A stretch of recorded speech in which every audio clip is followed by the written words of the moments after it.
घोसी लोकसभा से एनडीए उम्मीदवार अरविंद राजभर हमारे साथ है।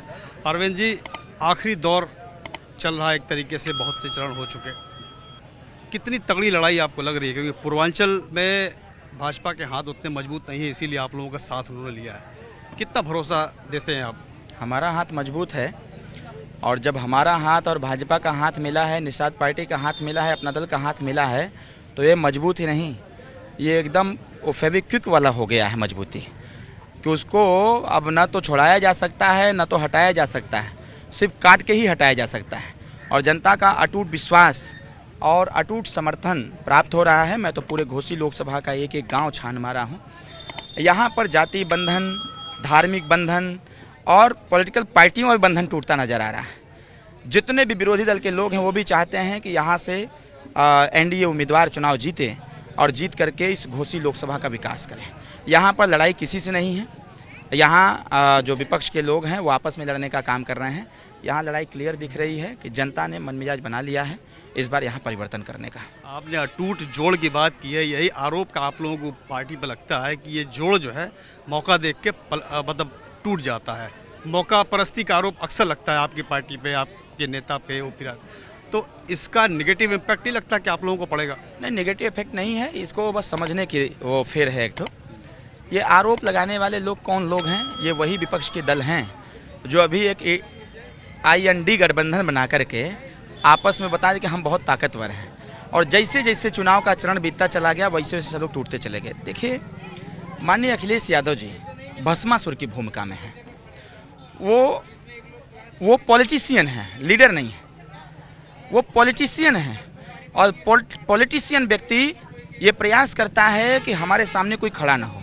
यहाँ भारतीय जनता पार्टी में जो समाजवादी पार्टी और भारतीय जनता पार्टी गठबंधन में बस एक कॉमन सा अंतर है। समाजवादी पार्टी के लोग पॉलिटिशियन हैं और भारतीय जनता पार्टी के लीडर हैं। दोनों में कॉमन अंतर बस ये है, पॉलिटिशियन व्यक्ति हमेशा चुनाव जीतने की बात करता है, और जो लीडर व्यक्ति होता है वो योजना बनाता है विकास का, और जो विकास की योजना बनाएगा तो जनता का विश्वास उसी को प्राप्त होगा। शायद इसीलिए लगातार 2 बार से देश में प्रधानमंत्री मोदी जी, प्रदेश में 2 बार से माननीय मुख्यमंत्री जी, तीसरे बार हैट्रिक लगाने के मूड में हम लोग हैं। जनता, आप जब घूमेंगे तो जनता इस बात को कह रही है कि जो भारतीय जनता पार्टी एनडीए की सरकार ने कर दिया वो किसी के बश की बात नहीं है, और जनता के लिए हम लड़ाई लड़ रहे हैं और जनता के साथ हम खड़े हैं।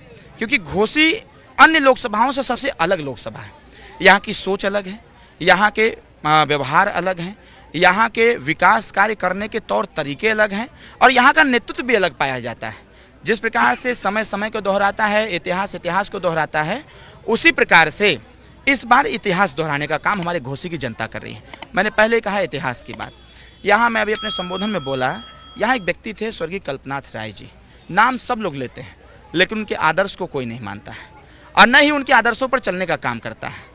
उनके जो प्लान थे उस प्लान पर कोई बात नहीं करता है। हमारा मानना ये है कि जिस प्रकार से मैंने बताया कि समय समय को दोहराता है, अब वो समय आ गया है।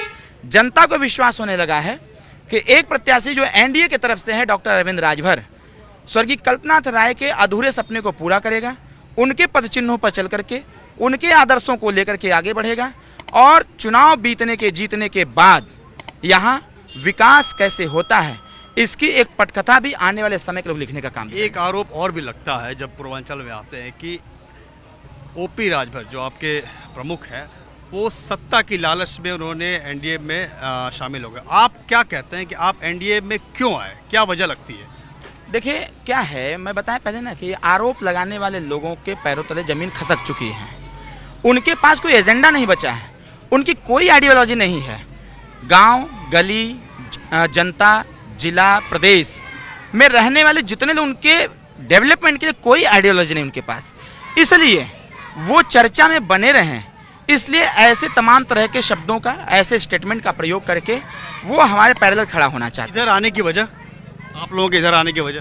देखिए, इधर चुनाव का प्रचार चल रहा है। नहीं, मतलब एनडीए में शामिल होने की वजह। देखिए, ये माना जाता है कि जो सरकार हमारे विचारधारा को फॉलो करेगी, जो भी सरकार काम करेगी, उसके साथ हम खड़े होंगे।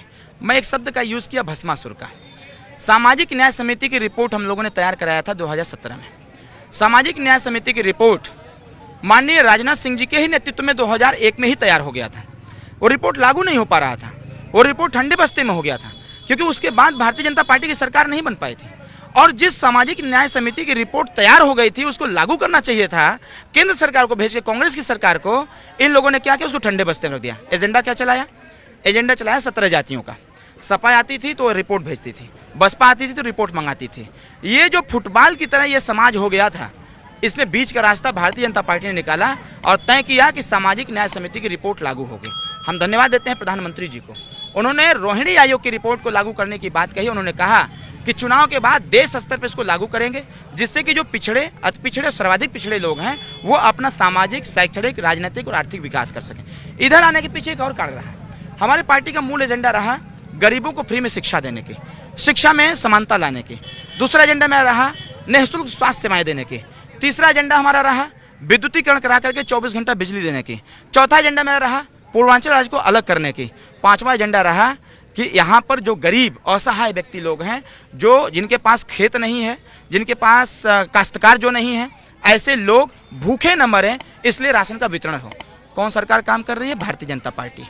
और अगर हमारे एजेंडे को भारतीय जनता पार्टी, हम सब लोग मिलकर के उसको पूरा कर रहे हैं, तो यही सारी बात विपक्ष को चुभ रही है और विपक्ष इस चीज़ का आकलन कर रही है कि ये लोग अगर इस प्रकार से काम करते रहे तो एक वो समय आएगा कि ये समाजवादी पार्टी समाप्तवादी पार्टी होते नजर आएगी। अच्छा, आप डेवलपमेंट पॉलिटिक्स की बात करते हैं, अपने भाषण में भी कह रहे थे अभी आप, लेकिन बात विकास की और राजनीति जो है जात पात की, जाति समीकरण बहुत बड़ी सच्चाई है इस पूर्वांचल की, आपकी पार्टी की भी और आपकी भी थी। इसको कैसे देखते हैं आप? क्योंकि वो बड़ी सबसे बड़ी ताकत, बिना उसके काम नहीं चलना, ये मजबूरी है या ज़रूरी है? नहीं, ना तो मजबूरी है ना तो ज़रूरी है। ये पूर्व के जो सिस्टम बने हैं ना, सत्ता परिवर्तन हुआ है ज़रूर, हर बार 4 बार सपा 4 बार बसपा, सत्ता परिवर्तन और व्यवस्था परिवर्तन नहीं हो पाया था। हमारी सरकार सत्ता परिवर्तित करके भी दिखाई और व्यवस्था भी परिवर्तित करके दिखा रही है। जिस प्रकार से ये पोर्टफोलियो बन गया है, लोगों एक कॉन्सेप्ट बन गया है लोगों का जाति को लेकर के, हमारा मानना ये है कि जिस दिन हमारी सरकार या सरकारें नौकरियों के लिए जो फार्म निकालती है या फिर जनता के लाभ के लिए जो फॉर्म वितरण करती है या निकालती है, उसमें जाति का जो एक ऑप्शन होता है, जिस दिन उसको हटा देंगे ना, ये जातिवाद का जो एक जहर है अपने आप समाप्त होते नजर आएगा। और जिस दिन तहसीलों में बैठे हुए तहसीलदार, वो भारत सरकार, उत्तर प्रदेश सरकार का जो एक सिंबल होता है, जिस दिन उसका मोहर लगना बंद हो जाएगा, जातिवाद अपने आप खत्म हो जाएगा। यहाँ टिप्पणी जातिवाद पर नहीं, यहाँ टिप्पणी विकासवाद पर होता है, टिप्पणी व्यवहारवाद पर होता है, टिप्पणी आदर्शवाद पर होता है। एक आरोप आप लोगों के ऊपर, मतलब पूरे एनडीए पे, दिल्ली से लेके मतलब मऊ तक, पूरे पूर्वांचल तक संविधान की रक्षा का, संविधान के खतरे का, आप उसी संविधान की पॉलिटिक्स आप लोग करते हैं। मतलब जिस समाज को आप रिप्रेजेंट करते हैं, सबसे ज़्यादा लाभार्थी वही है।